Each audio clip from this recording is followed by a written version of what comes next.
You ask Tiger to solve. This deals with linear equations with one unknown.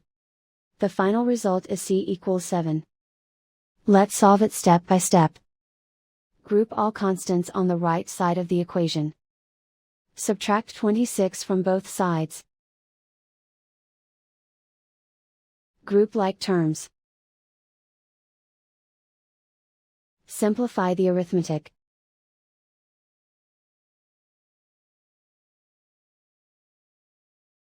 Isolate the c. Divide both sides by -4. Cancel out the negatives. Simplify the fraction.